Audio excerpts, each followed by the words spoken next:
for most people, they actually transform through a relatively difficult time in their life, like a loss of a loved one or a near-death experience or an illness or a divorce or losing a job, tons of different, hitting bottom with an addiction. So some people have post-traumatic stress from those experiences, but some people have post-traumatic growth. And why? Why do some people have that? Welcome to Voices of Esalen. I'm Sam Stern.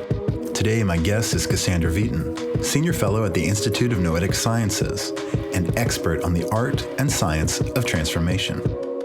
Cassandra came to Esalen to help people facilitate their process of change and to consider how peak experiences, extraordinary moments, and awe stimulate growth. She also came to speak about the transformative potential of pain, how sometimes hitting bottom can help us shake free from periods of inertia.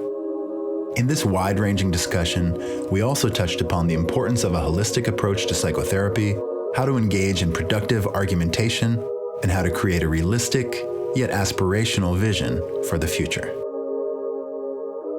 Cassandra Vieten, thank you so much for joining us today on Voices of Esalen. Thank you. It's great to be here.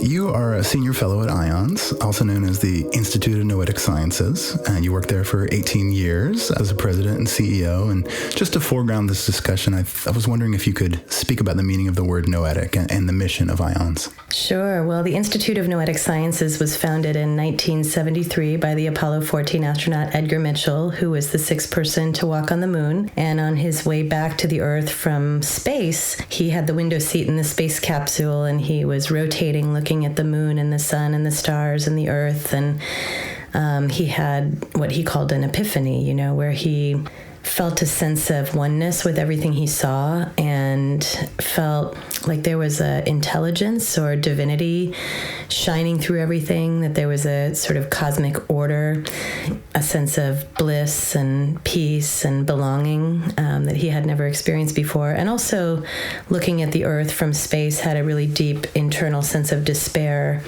about the inaccuracies of our current worldview and what they were leading to in terms of degradation of the environment and war and inequity of resources. And, he felt like he knew these things at the core of his being. It was almost like a direct download from the universe. And he was trying to figure out, I know this more than I even know things that I've learned in the lab or that people have taught me. What kind of knowledge is this?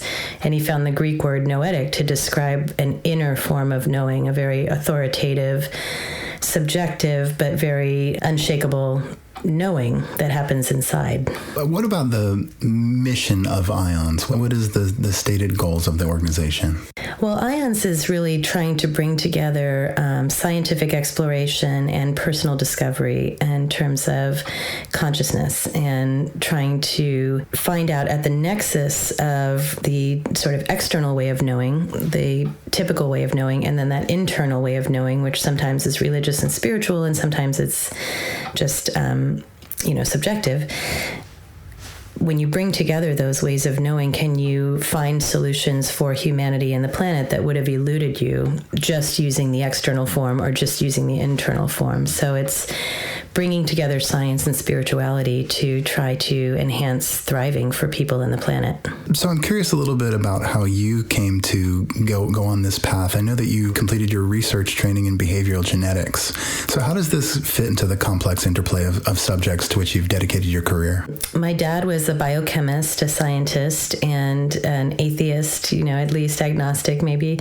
And my mom was a psychotherapist and was into Jungian symbolism and really more to the inner world. So I always had those two aspects of myself. And then in my teenage years, I sort of reached an existential crisis where I was like, what is all of this about? I really felt like I grew up in Southern California, and it was a great upbringing with great parents. But it was sort of tract homes and soccer games and malls and high school. And I was just like, what's the purpose, And then, like many people, I found some mind expansion through using drugs. And I was like, oh, okay, I'm starting to have these experiences of, big universe and spirit and oneness and interconnected and seeing clarity about things. But then, of course, drugs are not really like a sustainable way to continue a practice.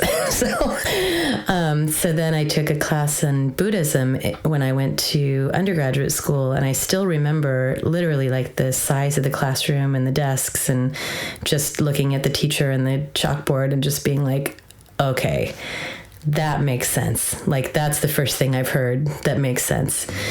And so I got really interested in meditation and Buddhism, and ended up going to the California Institute of Integral Studies, which is one of the first universities that brought together Eastern philosophy and Western psychology in San Francisco. But by the time I got done with my training there in clinical psychology, I was like, okay, but this is now all completely subjective. It's, we don't know if any of this stuff is, number one, real, and number two, can we generalize it to large groups of people to make a big difference? And so I said, well, I'm still going to continue this path for myself, but I really want a scientific perspective in addition to this. And at the time, I really hadn't heard of anybody doing that. So I went to UCSF and did science for 12 years in behavioral genetics, and kind of kept my meditation and spirituality practice in my free time.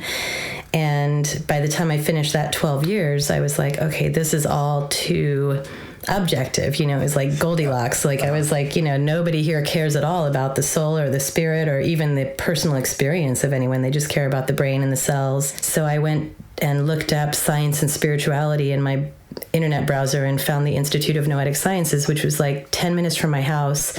Never heard of it, went to visit them, and I immediately started working there and was there for 18 years and now still a fellow. Amazing. Little did you know that you would become the CEO of the organization. Didn't know that for sure. Amazing things can happen from internet browsers. I found Esalen yes. in the same way. Yeah. Probably 16 years ago. Exactly. Yeah. Yeah. Imagine, some in the past, we wouldn't have been able to find these places. You would have had to travel for a lifetime to find it, and now you just look it up and there it is. It's that paying attention to synchronicities that I've heard you speak about as well. Yeah, and that really was, IONS has been a destiny job for me. There's been many times there that I've felt like I'm meant to be here. This is, it's an honor. It's an absolute honor to be able to do that kind of work. So this dovetails nicely with the work that you're doing at Esalen right now. You're here teaching about transformation. Talk to me about the science of transformation. Yeah, well, we did this series of studies at the Institute of Noetic Sciences. My career actually started working in drug treatment centers. So when I was 19, I started in a Synanon treatment center, which some of your listeners will remember. Old school Gestalt, I don't even know if it's real Gestalt, but, attack therapy and games and role playing and costumes and really wild stuff. I worked there for a few years, and then worked at another treatment center for 3 years. So I really got to watch addiction, both when people were able to succeed in quitting their addiction and when people failed. And I noticed at the time it was very difficult to predict who was going to succeed and fail. Like the A+ client who was compliant and super into everything and super engaged, he'd like go have a drink the day after his graduation. And then like the troublemaker would be like, I've been clean 5 years, And it was like, okay, why? What is the difference? So I was always really interested in that. And then at IONS, our studies were really about, in fact, they started from a man who was in his 60s, and he's very successful, very wealthy, finance entrepreneur and beautiful family, lived in LA, but he was very depressed in his 60s, like really meaningless, hopeless, like, I don't care, And so a friend of his brought him to Esalen, and he was kind of I don't know about this stuff, right? And he was in a Gestalt workshop going, I don't even like this. But he went out on the deck and he had this experience where he, kind of like Edgar Mitchell's experience, the boundaries of his body disappeared, everything became light. The light on the water, filtering through the trees, the sound of the birds, and dolphins jumping, and he just was overwhelmed with emotion and, bliss. It was like one of those samadhi experiences. And, he was like, oh my gosh, there is, like, I am connected to everything. And he went back to be a funder of the first micro-lending in third world countries, and just reoriented his life around altruism and service. And to this day, he's like 97. I went to see him, a couple years ago. He's like in his office, and he really wanted to find out what happened to him and if we could make it happen for other people. And so then we started this long series of studies where we investigated all of this, what really does help people change, what helps people integrate aha moments into their actual lives, as opposed to just leaving them sort of in the dust, like, whoa, that was weird. Or for most people, they actually transform through a relatively difficult time in their life, like a loss of a loved one or a near-death experience or an illness or a divorce or losing a job, tons of different, hitting bottom with an addiction. So about 70% of people actually transform through that kind of an experience. So some people have post-traumatic stress from those experiences, but some people have post-traumatic growth. And why? Why do some people have that? So that was the big research question. So after all that research, we've put together a model that I call the ecosystem of change, which are the elements that people can introduce into their lives that create the ideal conditions under which the process of change can take place. A few of the main principles of the program are, number one, that it's unlikely that you'll be able to succeed attacking change directly, that ideally you put into place these internal and external conditions that make the change that you want to make possible. So if you wanted to, let's say you wanted to be more creative, and that's a big change you want to make in your life. Instead of this okay, get more creative, take a creativity class, and you got to be more creative. You would just start to say, okay, what would my house need to look like in order for me to be creative? What would the context be? How could I connect with communities of people who are being creative? What kinds of creativity practices could I subscribe to? What kind of tools could I use? What could be a new narrative in my life about being a creative person? Is there any healing I need to do from the past around this idea of creativity? Maybe people told me, you're just not any good at art, don't even go down that road, or whatever happened to you, or things that you did to other people that you need to resolve, self-forgiveness or self-compassion. And then when you set all of those in motion, the increase in creativity almost happens as a side effect. It just happens. So it's kind of like you create a garden and you have soil and sunlight and stakes in the ground and water and nutrients, and you do have to plant a seed, but then the seed grows, and your job is not to pull the sapling out of the seed. It's to make sure the air and the water and the nutrients and the stakes are all good. And that's kind of how it is for your life. So that's one aspect of the course.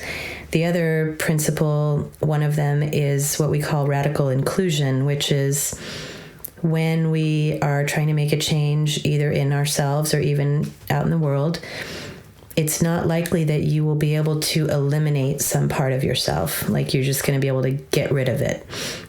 So there's lots of talk about, let go and, let go of that old limiting belief. And, it's probably not the case that you'll be able to eliminate most of your addictions and neuroses, and you might be able to change your behavior, but they're still going to live in there. And so it's more about finding out how you can cohabitate with some of these aspects of yourself, how you can demote them out of the driver's seat and at least into the back seat, if not into the trunk, or another way to say it is turning down the volume on the radio station. The radio station is still going to be there, but you can engage in practices where you're able to turn down the volume a little bit on some of the less helpful parts of yourself. I remember interviewing Ram Dass once for one of our studies, and I said, so what are the outcomes of these transformative moments and practices? And he said, well, you don't lose your neuroses. You just have a different relationship to your neuroses. So he said, it's like I have jealousy and I just say, oh, jealousy, my old friend, you little shmoo, come on up on my lap, It's a different relationship to those aspects of ourselves that we don't love as much at right now, but through some compassion and love, they can be almost composted into something new. You also help people with speaking, tapping into the inner wisdom, that truth, getting in touch with their truth in order to make the message that they're projecting resonate. Yeah, well, we did a ton of research on how people transform their worldviews. This is individuals going through experiences that they've had in their own lives where maybe they realize that they need to change from, acquisition and accomplishment and ego-driven pursuits to being of service and having more meaning and hope and joy and purpose in their lives. And we examined tons of these transformations, people's stories and teachers of transformation and methods, and came up with a model that we published in a book called Living Deeply. And it's what I now teach as how we change and why we don't. So I was happily doing all that work and working with lots of individuals. And then when the election happened in 2016, and there was such a huge shift in the politics toward what I thought was a direction that was negative, really moving us decades backward in our thinking, our progressive thinking about civil rights and human rights and women's rights and environmental justice. And I sort of just panicked, I was like, okay, what are we going to do? And I really was stunned for maybe 2 months. And I thought maybe I need to quit IONS and just go work for, a think tank, something that's going to do something. And then I realized you have to take the exact same principles that you've learned about how people transform their own consciousness to how we try to help change other people's consciousness, whether it's around climate action or civil rights or all of these things that we all care about, prison reform.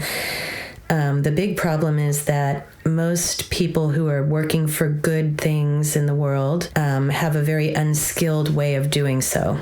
So, when we're trying to get our message across about something that we care about, we tend to be hyper informative, where we just tell people over and over and over, the sky is falling, the sky is falling, the sky is falling, the sky is falling. Like, here are 17 graphs about how the sky is falling, when we know that information really is only probably about 10% of what changes people's minds.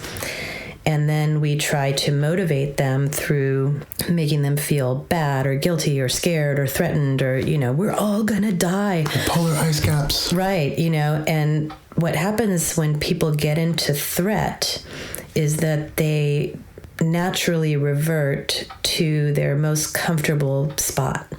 So it's actually the least effective way of getting someone to shift their mindset to get them threatened and scared. And that's true for, let's say, a doctor working with a patient. Like, if you keep eating like this, you're going to die. Or if we keep treating the planet like this, we're all going to die. It doesn't mean we shouldn't speak truth. I mean, we absolutely have to speak the truth and say it out loud.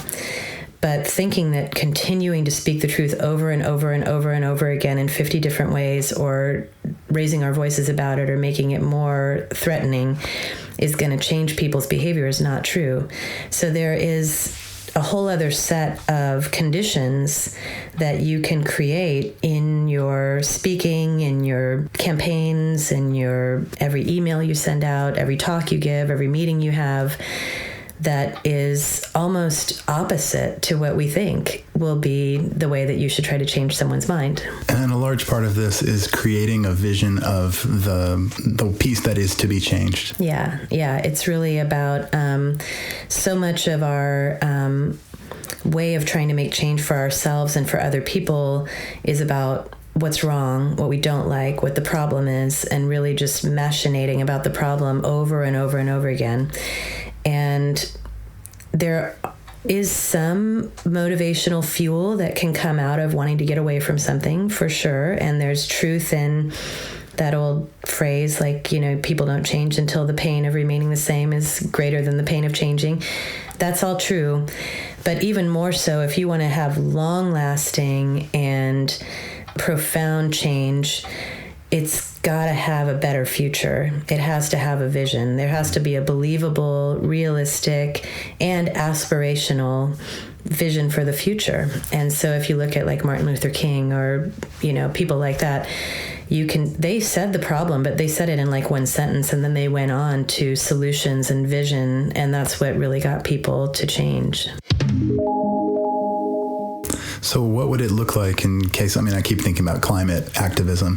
What would it look like an effective way? Because when I get faced with the climate statistics, I pretty much just panic and feel overwhelmed and end up not doing anything. Yeah. I think things like Paul Hawken's Drawdown is a really good place to start. It's, 40 short chapters of like, here are literally 40 things that we can all do right now that if we did them, they would reduce the emissions by half, or, very practical, very doable. I really like the people who talk about how if we made some of the changes that are being recommended, they're not only going to be better for the planet while we're sacrificing, they're probably going to be better for our quality of life too, because they're going to bring us together more. They're going to bring us into nature more. There's lots of reasons to engage in different climate change behaviors other than the actual outcome of climate change. Spending less time in the car, spending less time in the screen, not buying new stuff over and over and over again. And you find yourself in Costco less. Yeah, exactly. You find yourself sharing with your community. Correct.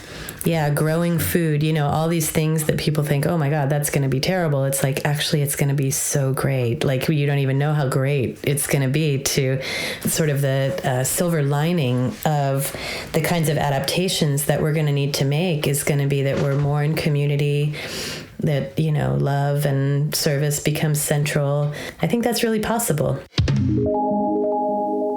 So thinking holistically with the work that you're doing, is there a body-centered element to the change aspect? Yeah, mostly in the sense that our tagline is basically change. It's not what you think. And we mean it both ways. Like, it's different than you think, and it's literally not what you think in your mind. A lot of change happens at the subconscious level, or the non-conscious implicit level, and that level resides mostly in your body, in your being. Some of it happens in your mind, but very little of it happens in your mind. And so that's the same when you're working with people that you're trying to create change in their minds. Say, back to our climate change example, I'm trying to enlist that person's non-conscious beliefs more than I'm trying to change their conscious. So I could hammer away at like, here's the data and you need to believe me, and this guy said it, and 60 scientists and blah, blah, blah. And their mind is like, no, it's not, because people always say that stuff, but it's not true. Right, because you're threatening their very identity. If you take away their belief system, then that's a foundational kind of structure for them. But what you want to do is set up a set of conditions where, the presence that you hold when you're speaking to the person, and the passion that you hold, they get a sense of like, I don't agree with what you're saying, but there's some reason I want to stay in this conversation because I like the way you're talking to me, and I hear like a ring of truth and something about what you're saying. You're being authentic. You're not being condescending. So in a way, you're reaching out to them heart to heart, or belly to belly, instead of mind to mind. And that's the same way in your own transformation, that most of it is going to happen through meditative practices, through symbolic work, through dream, through imagination, imagery, art, poetry, music, nature, silence. This is all common sense, right? Coming from Esalen. Those are the things that actually create sort of those tectonic plate shifts that change everything else in your life. Yeah, it is interesting, because I think that when we don't have problems as humans identifying the fact that we do have kind of an issue to work with. And then the next step oftentimes is to apprehend it in a mental way, whether that's doing a search on Instagram, or going to the self-help section of the bookstore and selecting a book and reading through it. But I think where we often kind of stop moving is we don't enlist the body's help. I'm curious, in your clinical work, is part of what all clinical work is transformational, I assume, but is part of what you're doing kind kind of explicitly working with people who wish to do some transformation? Yeah, I mean, here at Esalen and other places that I lead workshops is the most contact I come into with individuals who are doing their own change process. And then the other work is mostly training other psychotherapists and people who are working with people to use some of these concepts in their work. Yeah, but I think in our Esalen workshop right now, we probably have 65% of the people are therapists who will be taking this to use with their clients. And like I said, some of it's just really good reminders that people know. It's common sense. It's and other stuff, they're like, oh my God, I've been doing this totally backwards. I want to try this new way of doing it, which is really fun. What about yourself? I assume that you have to sort of maintain your own transformational practices. Mm-hmm. What's an area of growth that you've been working with in the past, let's say, year or so? Yeah. Well, the last year for me, I left my job of 18 years. My daughter moved away to college. I turned 50. I moved in with a man I love. I moved from the place I lived in 25 years. So, it's really been, everything has changed externally in the last year. And I think one of the main personal edges has been, I had this guided visualization from a person about 6 months ago or 9 months ago, and they asked us to talk to an ancestor or an archetypal figure that had something to tell us. And the archetypal figure I saw was a tall woman that I named the Walker. And she had long hair, and she had a, staff that she was walking with, and she seemed to be like trekking through the Alps. And so I've been doing work with that archetypal image throughout the year because her attitude was very much like, I'm just going to walk and explore. Like, I'm going to walk in, I just keep walking. And it seemed like she had been walking for lifetimes.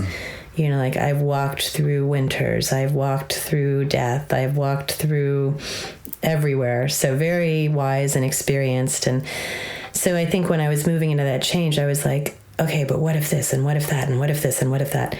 So when I saw her, she had on these backpacks and bags, and she said to me, I don't mind carrying these, but would you mind if we just put them down? Because it would be kind of easier for both of us if we could just walk through the next year without carrying these bags of fear or control or what's going to happen, what if. So I agreed to it in that imagery. And so since then, if I go to start to try to be like worried, but what if, I just remember the Walker and like, okay, remember, you're just walking to a new location, you're walking to a new job, you're walking through a new chapter. And so that's a good example of the kind of symbolic work I think is really important in this domain. It's not something I could have said to myself in my mind, if you're feeling fear, you should just put it down. Like having the symbol of the Walker and the imagery of putting down the bags and having a symbol like that to kind of interact with and call upon is very, actually quite a lot more efficient, a lot more productive. You can use those words. It's interesting.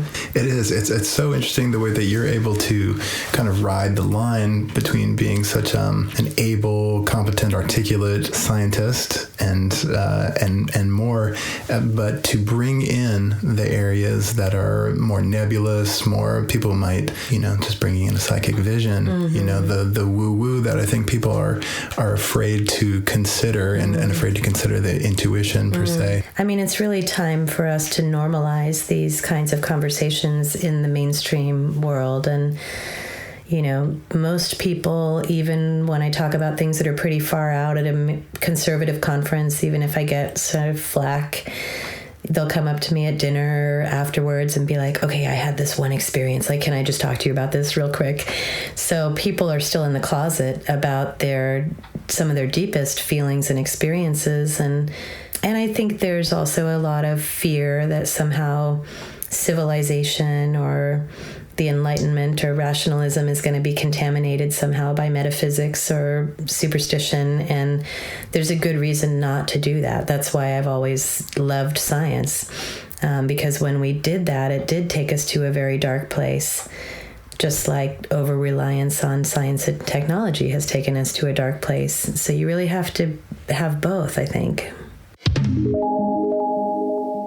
I enjoyed listening to a little interview that you did, I think, on a podcast called Buddha at the Gas Pump, where you spoke about the fact that you had engaged at IONS, engaged in some scientific studies where the scientists, I don't recall if you gave the example, but the scientists had gotten in touch with you and told you there's absolutely no way that we can consider this, even though the data showed that it was feasible. Yeah. There's a lot of funding bias. It's hard to get funded for things that are outside the box.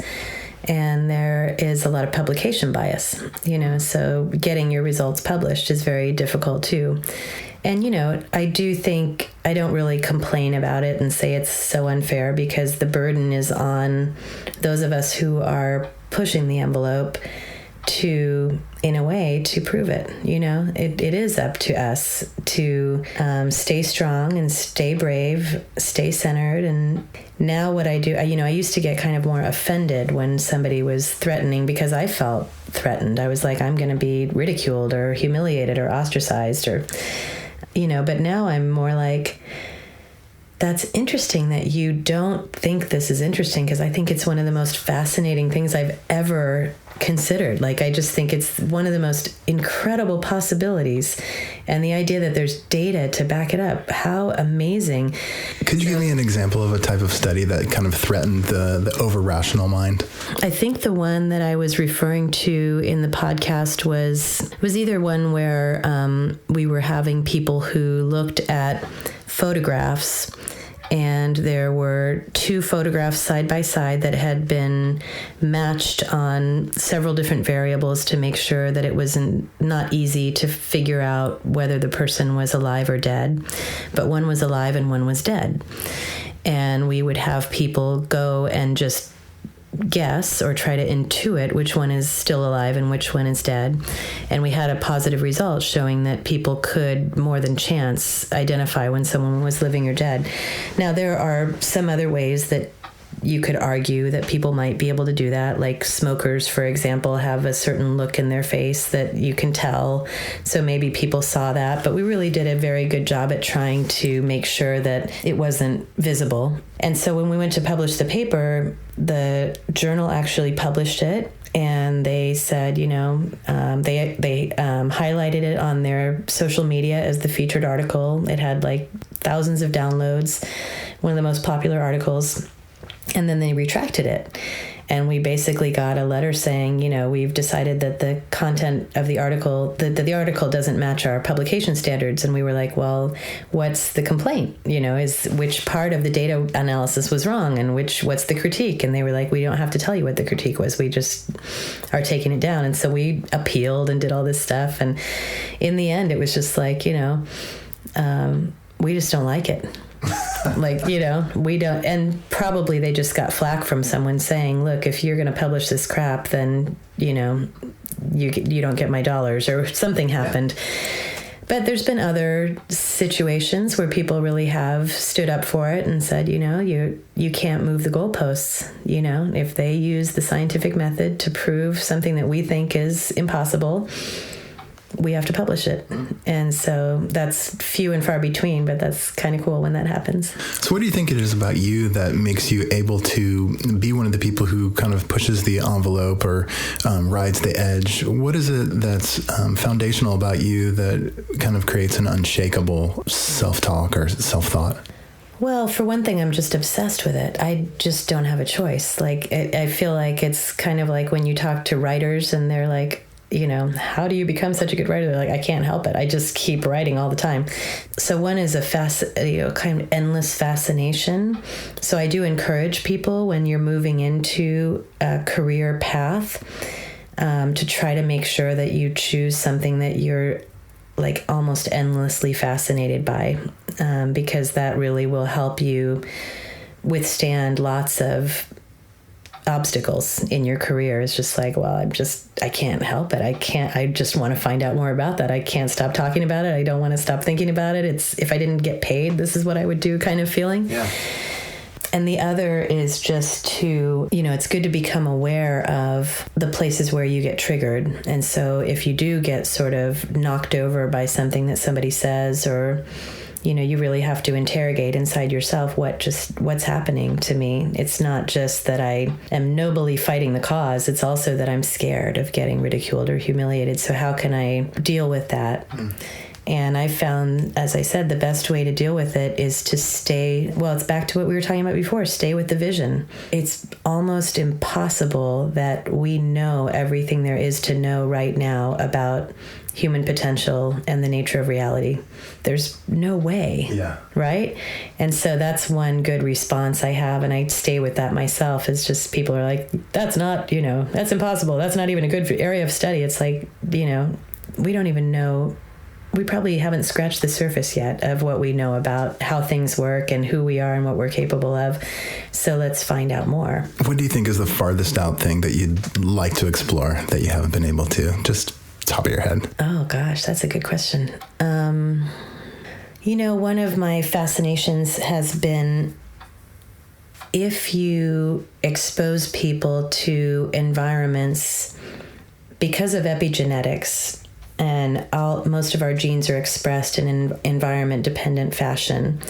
So we know now that we have genes that are turned off and turned on, and that they don't get turned on until they're exposed to a certain environment. Like some genes get turned on when you're exposed to extreme cold or extreme heat.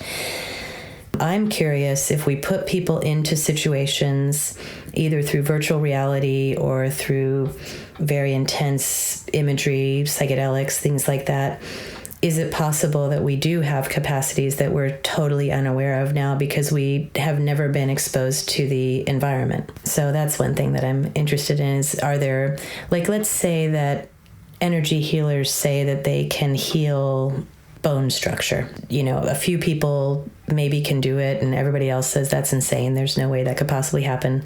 But we put people in VR and we decide, okay, we're going to come up with a thing where you can actually see a blue light coming out of your hands and passing through your bones. And we want you to do that every day for 30 minutes for 10 weeks. Who knows? Maybe the ability to see it in VR for some reason signals the bone. It's like, you should have told me. I would have done it if you just had showed me the blue light thing. So maybe that's possible. Yeah, I'm working with the John W. Brick Foundation, which is a John W. Brick Mental Health Foundation, which is focused on advancing, funding, promoting holistic methods of treating mental illness and promoting mental health, which has been a lifelong interest of mine. I was trained as a clinical psychologist and as a psychotherapist, and went into the research world, and even in my research at IONS, ended up doing a project and writing a book on spiritual competencies for psychotherapists, because mental health professionals in general right now don't really learn anything about consciousness or human potential or spirituality or religious practices. So there's an entire domain of people's lives that is not addressed in psychotherapy in general. Now, there's strong, obviously, still Jungian depth psychologists and transpersonal psychologists, but the vast majority of mental health, 95% of it, is very brain-focused, very talk-focused. Cognitive behavioral. Yeah. So really still trying to bring that old Esalen vision into reality, which is, hey, we have to address these parts of people's being if we want them to have mental health and well-being. And so the foundation works on mind-body approaches and also exercise, nutrition, and movement. So really trying to bring the treatment of mental illness into the body below the neck, and now we're learning a lot more in science about the role of the gut and the microbiome and all of this in mental health. So I think it's a really good time to try to make a big change in the way we treat mental health. And you're also aligned with Arthur C. Clarke Foundation? Well, the Arthur C. Clarke Center for Human Imagination is at the University of California, San Diego. So that's my other new love, which was founded by the author of 2001 and, a science fiction writer who also really foresaw many of the technologies that became real in the future. So the Arthur C. Clarke Center is about how does imagination help us shape the future? Or how does speculative culture, in other words, can we encourage each other to speculate about what's possible, either fictionally or in nonfiction settings, and have that be a pathway toward increasing new possibilities in the future? And so they have a space program where they've recently sent up stem cells to the International Space Station to see how they grow in zero gravity. They've got so that's like the astrophysics part. They have a science fiction writers workshop every summer where science fiction, masters like George R.R. Martin will come teach new budding science fiction writers. And then a neuroscience of imagination lab, and a section on imagination tools. So how can we create curriculum and tools that help engineers, for example, be more imaginative in their work, which right now is pretty much sort of like go to your cubicle and be a human robot, So it almost seems like you've made a career out of thinking outside of the box and also connecting, using holistic principles to enhance the disciplines that you work in. Yeah, it's always been really important to me that we try to bridge between the wisdom of our deepest inner knowing and the world's wisdom traditions with the power of science and the rigorous aspects of science. And, for so long, they've been completely separate. You're either going to go one way or the other. You can't do both. But it turns out that in our modern culture, we really do need to bring in more imagination, noetic experiences, and they've been thought to be sort of like icing on the cake. Like, once you achieve everything, then you should go to Esalen and have workshops and sort of tune up your Ferrari. I'm saying like, no, that it's a fundamental core human skill. Things like authenticity, genuineness, or present moment focus, these things that the West never really thought of before Gestalt and Esalen and places like that started to make them more popular, and that those are core skills that actually form the building blocks of mental health. They're not the cherry on top of the sundae, they're the dish, Just a few more questions. I want to talk to you about imagination. I want to talk to you about a little bit about the state of awe. You're researching how introducing people to awe-inspiring ideas and environments can kind of stretch their imagination. So what are some examples of awe-inspiring environments? And what can this experience of awe do for us? Yeah, well, there has been a big upswing in research on awe. About 10 years ago or 15 years ago, I don't think there was a single research study. And then people like my colleagues Dacher Keltner and Jonathan Haidt wrote some seminal original articles on what is it, and is there a evolutionary purpose for awe, or is there a psychological purpose? And then there were a bunch of studies funded by the Templeton Foundation on awe. And so the field has gotten bigger. And, they were finding some pretty good results just from showing people images on a computer screen of mountains and oceans, much less taking them to the actual mountains and oceans. And they had studies where they would take people to a redwood grove, or they would take people to a natural history museum and have them stand in front of the big T-Rex skeleton. So those were the ways that they were inducing awe. And they were showing that people had positive changes in their emotions, and feeling like they had, more time, feeling of greater meaning and purpose. And so I think that part of what we're trying to do, let's say with something like anxiety and depression, as I said earlier, I don't really think they can be eliminated. So when you're having a big negative emotion, I like to say it's sort of like a balloon blowing up in a bread box. It takes up every inch of space in your being. That's all you're feeling is the sadness or the anxiety or the anger. And I think a lot of previous approaches were, how do we not have that balloon blow up? And I'm saying, let's make the bread box into the size of an airplane hangar. Like, let's make it huge so that the balloon is blowing up, but there's so much more spaciousness in the being or in the body or in the perspective that you're like, yeah, I can see I'm getting super anxious about that, but there's also a lot of other stuff going on, like my love and my commitment and my goals and my connection, like tons of other things in my being in addition to this anxiety. And I think awe-inspiring experiences do that. They stretch you out. They literally make your eyes have wider vision, because you have to widen your eyes to take in, let's say, the whole Grand Canyon. Open your jaw and your eyebrows go up and your heart feels like it opens, and you're really actually trying to get bigger to try to accommodate the information that you're getting.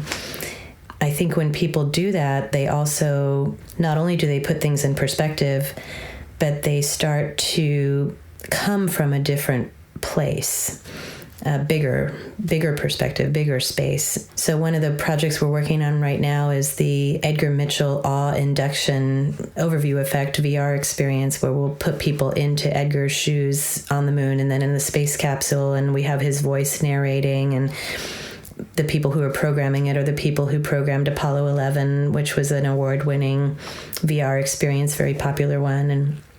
And so it's a really incredible group of people working on it. And our hope is that people will have at least an echo of that experience of interconnectedness and amazement and wonder and mystery. And that will lead them not only to maybe more sense of meaning and purpose and less hopelessness or meaninglessness, but also to actually caring more about the planet and the environment, or seeing that people who live on the other side of the planet aren't different people. Those are still the same people. You know, they have a different location and culture, but they're not different people. They're the same people as all of us. So then it makes it really hard for you to engage in behaviors that harm others while benefiting yourself. So you're extending people's in-group by giving them a much bigger perspective. It's so interesting to think about the use of futuristic technologies in order to solve what I think of as mostly modern problems. I'm wondering if people suffered as much from anxiety and depression during sort of a pre-industrial era, when the experience of awe and nature was built into their everyday lives.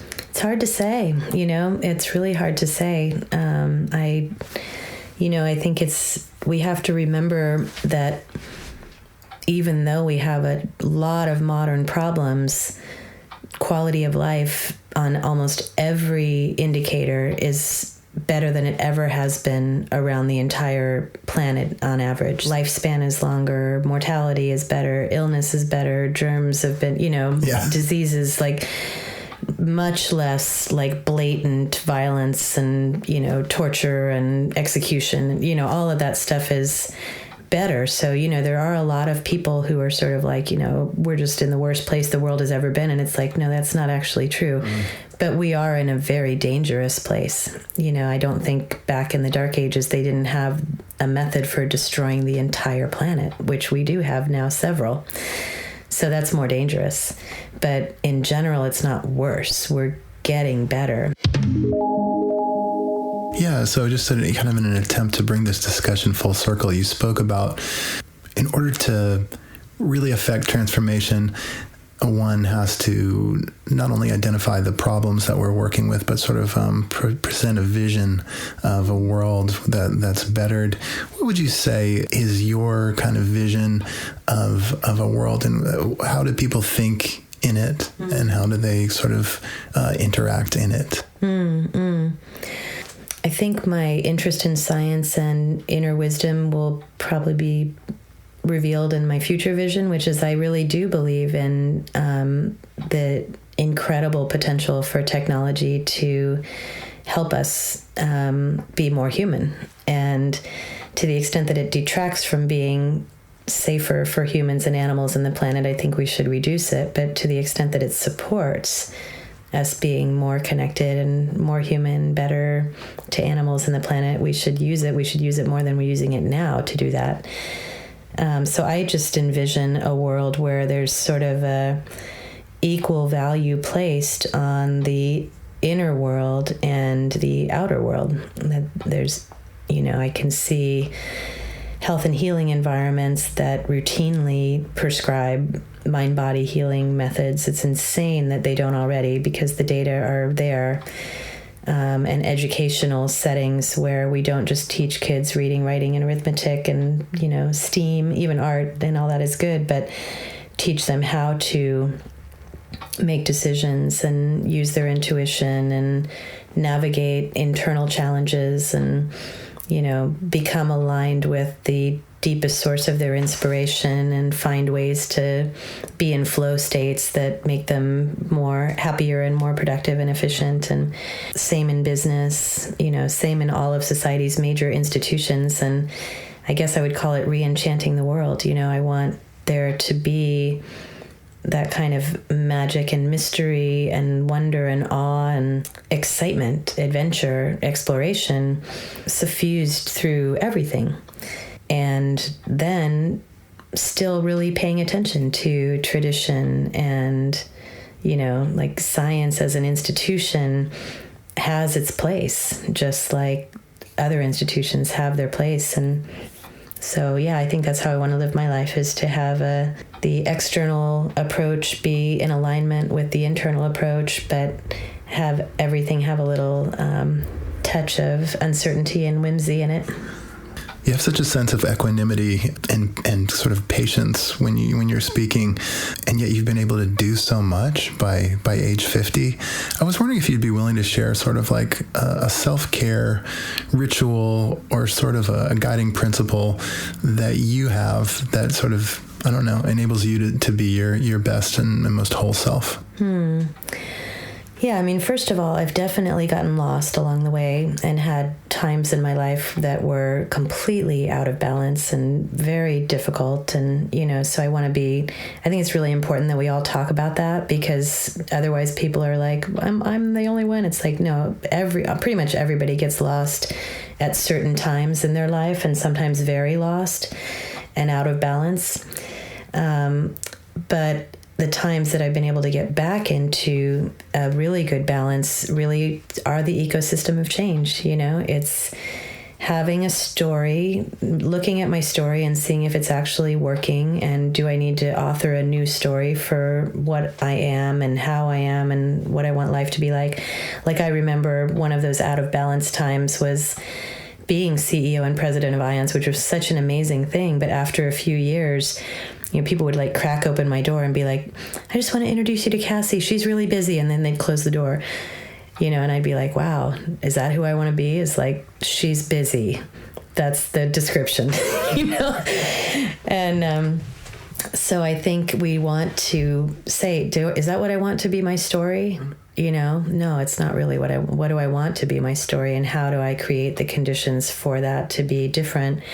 And then using tools and practices. For those of us who are in the field, it's really easy to think that because I study it, or because I write about it, because I teach about it, because I'm a therapist, I don't have to do it. Not true. You have to do your own practice first. So I do a morning practice every single morning with meditation and, reflection, and I use tools, if I like Insight Timer is a great meditation tool. If I feel like I need some assistance, I definitely have tools that I use.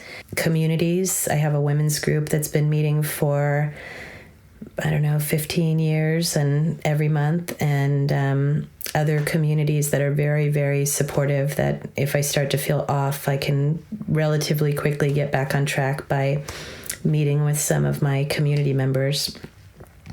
And then contexts, items and places and spaces that feel like they're conducive to what I'm trying to make happen, but really paying attention to them. Like, I've got to make this room feel the way I want it to feel before I can really get the best work done. So let's put attention into the room. And then healing, really being attentive to when I'm off balance, maybe needing healing, maybe needing to address something that I did that is staying with me. I said something that wasn't skillful to someone, or, staying current, I think is what ITP calls it, which is what Michael Murphy and George Leonard put together, integral transformative practice. And that's another thing I might end with, is there are a few different organizations and places that provide a lot of these things. Integral transformative practice is one of those. I think that's a really great one that has 8 different practices, and they meet weekly. And so it just includes the community, the healing, the context, the community, the tools, the practices, all of the stories in one kind of package. And that's why George and Michael were so genius, because they saw people were having huge transformative experiences at Esalen, and then they were either forgetting all about them or like going home and blowing up their lives. So, they created ITP to do that. And there are other forms of practice. So I think those things I've put together my own, but I think those things are really useful if somebody wants to set into place structures that do it. There are already some pre-existing structures that work pretty well. Cassandra Vieten, thank you so much for joining us today. Thank you. It's a pleasure. Thank you for listening to Voices of Esalen. Today's show is produced in conjunction with Cheryl Franzel, Lori Putnam, and Shannon Hudson. Our music is by Nico Holloman. If you'd like to hear more episodes, you can find us on Apple Podcasts, Spotify, Stitcher, Overcast, and more. You can also find all of our podcasts archived at our website, esalen.org. That's ESALEN.org. The Esalen Institute is a nonprofit organization. Programs like this one are made possible by the support of our donors.